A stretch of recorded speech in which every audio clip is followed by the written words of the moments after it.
They say the deepest truths can't be spoken, only lived. Wittgenstein didn't just believe that, he built an entire philosophy around it. And here's the paradox that pulls you in. The man who revolutionized philosophy with language ended his most famous book by telling us to be silent. Why? What was the truth he couldn't say, the one he circled, hinted at, fenced in with logic, only to point beyond it and shut his mouth? If you've ever felt language failing you at the very moment something real, raw, and ultimate was about to surface, you've already stood where he stood. You've felt the edge of what words can carry. You've met the border between saying and showing. Wittgenstein knew that philosophy wasn't a set of answers, but a kind of therapy. A way to cure the mind of its confusions, to free us from the illusions we create with our own words. He took language, dissected it, and then did something almost spiritual with it. He used it like a ladder to climb out of a problem, and then told you to throw the ladder away. That's not just technical brilliance, that's existential courage. It's the courage to admit that thought, at its pinnacle, must bow to silence. Picture him in the trenches of World War I, a book of Tolstoy in his pocket, facing death daily, thinking about logic and ethics and God. Imagine the contrast, the horror of war and the cold precision of analytic philosophy. Yet that contrast is the whole point. For Wittgenstein, what mattered most couldn't be captured by propositions. Logic was a map, but life was the territory. And the territory, meaning, value, beauty, the good, can be pointed to, but not described without distortion. That is the truth he couldn't say. The most important things are not things we can state, they are things we must live. He wrote propositions as if they were bars in a cage, closing in more and more tightly around the problem of meaning, only to reveal at the end that the cage had no real walls, only illusions of structure we had constructed. Whereof one cannot speak, thereof one must be silent. It isn't an invitation to mysticism in the sentimental sense, nor is it a cop-out. It's a command to rigor. Stop pretending language can do what only action, attention, and transformation can do. Stop confusing description with experience.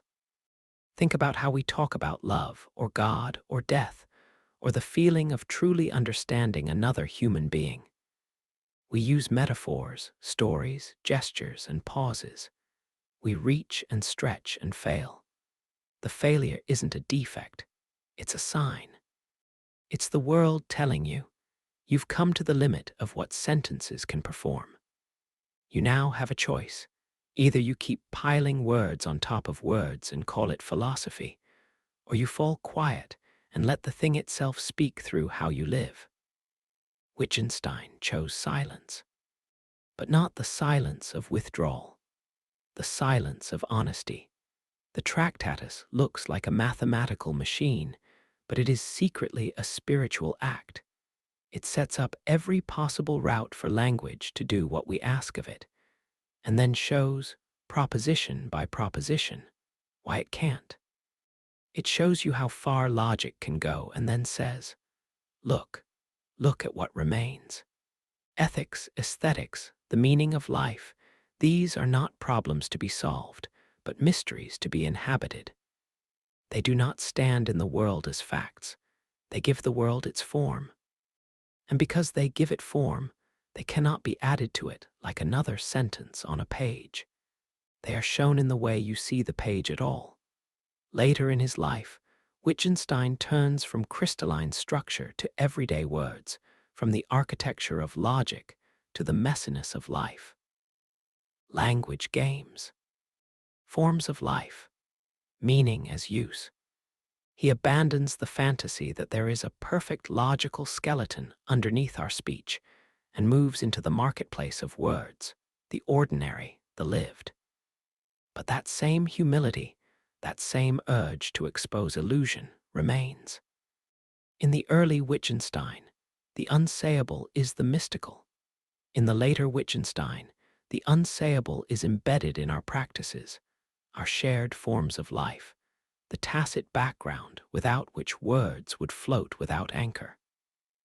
In both cases, the truth he can't say is the ground of saying itself. We want philosophy to give us final answers. He wanted to show us the fly bottle and then let the fly out. He wanted us to see that most philosophical problems are knots tied by our language, and that the solution isn't a breakthrough theory, but a patient untying. The truth he couldn't say, that the meaning of your life won't be delivered in a proposition. It will be revealed in how you stop misusing propositions to avoid life. Let's get personal. How often do you hide behind words? How often do you use abstract terms, growth, purpose, consciousness, love, as if saying them gets you closer to them? Wittgenstein would stare at you not unkindly, but with an almost painful directness, and ask, "What do you mean? How do you live it?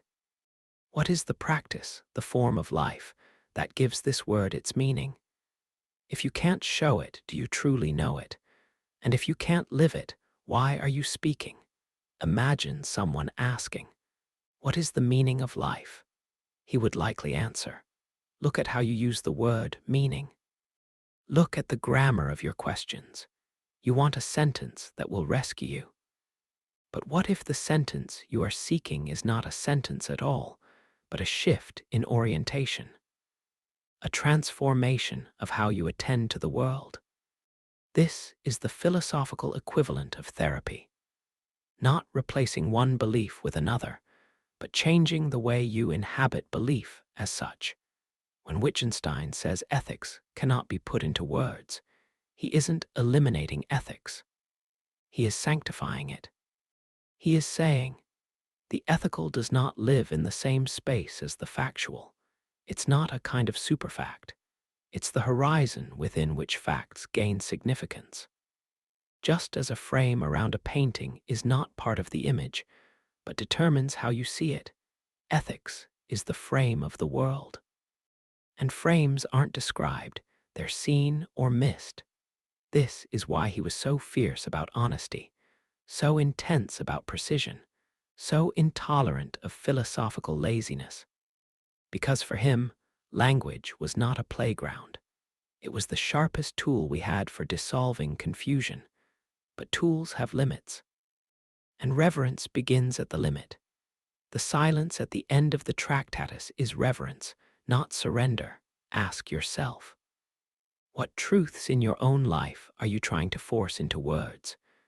What pains, what loves, what intuitions keep slipping away from your definitions? Maybe the point isn't to say them better. Maybe the point is to make your life the medium in which they can finally be seen. When a musician can no longer explain the feeling of music he plays, when a philosopher can no longer explain the meaning of life he lives. Wittgenstein played silence like an instrument, but there's a danger here, and he knew it. Silence can also become a mask, a way to dodge clarity, a mystical pose. Wittgenstein's silence is not an aesthetic. It's the end point of a ruthless commitment to say only what can be said, and to refuse to pretend the rest. That refusal is the most ethical move a philosopher can make, because it protects what is highest from being dragged into the mud of argument and turned into an opinion. Think of how we throw words like God around. He would ask, what work is that word doing in your life? If it's merely naming a metaphysical object, he'd say you've misunderstood language. If it's a way of pointing to value, to the unspeakable orientation of your soul toward the good, then perhaps the right response is not a theory, but a kind of silence that expresses humility. The kind that looks like a life carefully lived, not a sentence perfectly formed. So here is the thread that runs through his early and late philosophy, through logic and language games, through propositions and practices. Philosophy is an activity, not a doctrine. Its job is to show the fly the way out, not to build the fly a palace of glittering words. The truth he couldn't say is the one he tried to show, that the meaning of life, the ethical, the mystical, these do not live inside our sentences. They live in the clarity with which we act, attend, and love. And when language has done its work, you put it down. You look. You live. You let the truth speak where your words cannot. You may wonder, why did Wittgenstein, a man of such fierce intellect, spend so much of his life in isolation? Why did he teach only a handful of students, publish almost nothing in his lifetime, and leave behind cryptic notes rather than manifestos? The answer is hidden in how he understood the truth. For Wittgenstein, truth wasn't a product to be delivered. It was a transformation to undergo. It couldn't be packaged for mass consumption. It had to be wrestled with in solitude, silence, and often suffering. His entire approach to philosophy was not to add more theories to the pile, but to deconstruct the illusions that keep us from seeing clearly. He compared philosophy to therapy, not because it soothes you, but because it confronts your confusions with ruthless clarity. He didn't want disciples. He wanted people to think for themselves, to stop mimicking and start perceiving. He believed most of our problems don't come from reality, but from the way our language deceives us about reality. And so he worked, word by word, to dissolve the illusions we didn't even know we had. It's tempting to believe that the greatest minds hand us answers. Wittgenstein handed us tools. Tools to see where our thought goes off track, where our assumptions sneak in unnoticed, where we reach for abstract concepts, because the concrete is too frightening to face. If he left behind any kind of commandment, it would be this: don't pretend to understand what you don't. Speak only what you can justify. And when you reach the point where no words will do, be still. Because that stillness might be the closest you'll ever get to the truth. The second half of his life, spent writing what would become the philosophical investigations, was a shift, not away from his earlier insights, but deeper into them. He stopped searching for an ideal language and started listening to the language we use. He realized that meaning is not fixed by logic, but formed in use. It's born in life, not in theory. So, instead of explaining the meaning, he began describing the contexts in which meaning arises. A word doesn't have a hidden essence. It has a function. It lives in a family of usages, like a thread in a vast tapestry of shared practices. This realization dismantled the illusion that there is a single, unchanging core to meaning. It was a kind of philosophical humility, a recognition that language isn't something we stand outside of, controlling from above. We are immersed in it, shaped by it, constrained and liberated by it. And yet, the moment we become aware of this, we gain power. Not the power to master language, but the power to stop being mastered by our false assumptions about it. But what about the big questions? What about God, death, morality, the soul? Wittgenstein didn't dismiss them. He gave them even more reverence by refusing to flatten them into statements. He once wrote, "Even if all possible scientific questions be answered, the problems of life have still not been touched at all." That sentence alone could stand as the cornerstone of his vision. You can know everything about physics, biology, and psychology, and still have no idea how to live, how to love, how to be. That's not failure. That's the beginning of wisdom. Wittgenstein showed us that when language is used properly, it shows its limits. A well-crafted sentence reveals the boundary of what can be said, and that boundary, that's where life begins, the realm of love, awe, and despair. The realm where we make meaning not through definitions, but through decisions, through presence, through silence. He never asked you to stop thinking. He asked you to think so precisely, so rigorously, that you finally see where thought ends and something deeper begins.